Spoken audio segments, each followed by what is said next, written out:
नमस्कार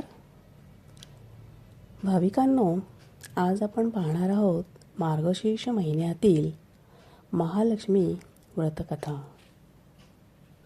हे व्रत मार्गशीर्ष महिन्यातील प्रत्येक गुरुवारी केले जाते। या व्रतामुळे श्री महालक्ष्मीची कृपा प्राप्त होते, सर्व मनोकामना पूर्ण होतात आणि समृद्धी वैभव प्राप्त होते। एकेकाळी द्वापार युगात राजा भद्रश्रवा आणि राणी सुरतचंद्रिका राज्य करीत होते। राजा पराक्रमी आणि राणी सुंदर व पतिव्रता होती। त्यांना 7 पुत्रांबरोबर एक श्यामबाला नावाची कन्या होती। एकदा देवी महालक्ष्मीला त्यांच्याकडे जाऊन राहण्याची इच्छा झाली। या वास्तव्याने जनतेचेही भले होईल अशा विचाराने तिने एका वृद्ध स्त्रीचे रूप घेतले।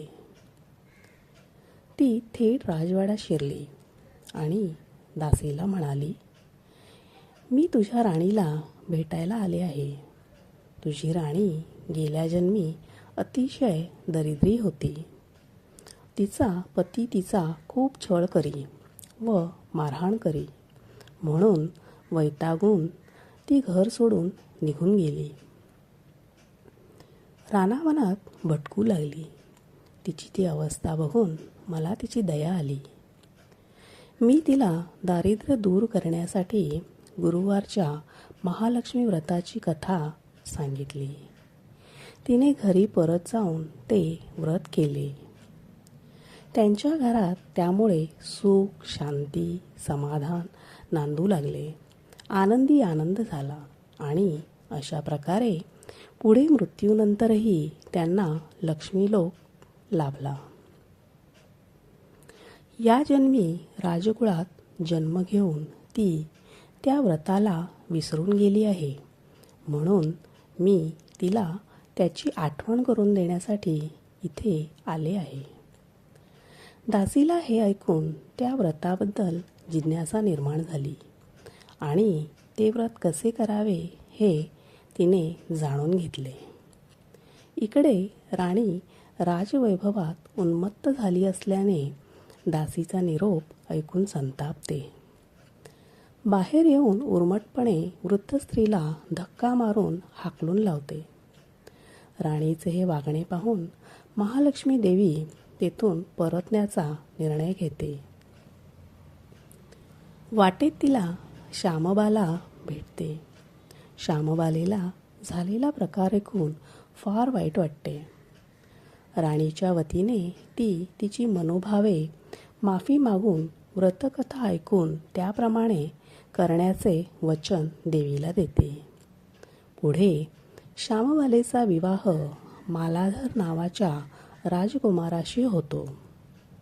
इकडे देवीच्या कोपामुळे राजा भद्रश्रवा आणि राणी सुरतचंद्रिका राज्य गमावून बसतात। त्यांची अवस्था अतिशय दरिद्री होऊन अन्नासाठी ते तळमळू लागतात। एके दिवशी राणी सुरतचंद्रिका राजाला श्यामबालेकडे जाऊन मदत मागण्याची सुचवते। राजा पायी चालत तिच्या राजवाड्यापर्यंत पोहोचतो। जवळच एका तळ्यावर पाणी पिल्यानंतर विश्रांती घेताना तिच्या दासी त्यांना पाहतात। चौकशी केल्यावर त्यांना परिचय होताच त्या श्यामबालेला निरोप देतात।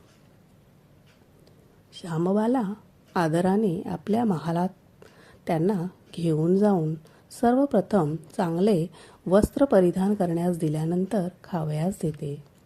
सर्व परिस्थिती समजताच एक नाण्यांनी भरलेले मडके जाताना भेट म्हणून देते।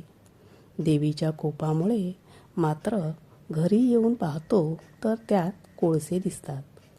काही दिवसांनी राणी सुरतचंद्रिका स्वतः श्यामबालेकडे जाऊन राहते आणि तो दिवस मार्गशीर्षातील शेवटचा गुरुवार असतो।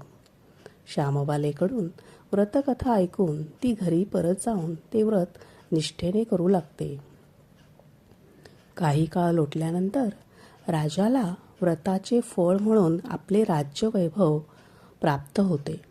श्यामबाला घरी आल्यावर राणी सुरतचंद्रिका तिचे फारसे स्वागत न करता पूर्वीचा भेट म्हणून कोळसे दिल्याचा राग व्यक्त करते. श्यामबाला हे सारे फारसे मनावर न घेता थोडेसे मीठ आपल्याबरोबर आपल्या महालात घेऊन जाते. मालाधर माहेराहून काय आणल्याचे विचारताच ती राज्याचे सार आणल्याचे सांगते. जेवण बनवताना ती त्या दिवशी सारे पदार्थ अळणी बनवते आणि वाढते. मालाधरास अन्न अळणी लागताच ती माहेराहून आणलेले मीठ त्यात टाकून राज्याचे सार म्हणजे काय ते त्यांना पटवून देते. अशा प्रकारे महालक्ष्मी व्रताची ही सुंदर कथा असून आपल्या सर्व मनोकामना पूर्ण करते. धन्यवाद. ओम श्री महालक्ष्मी देवी नमः.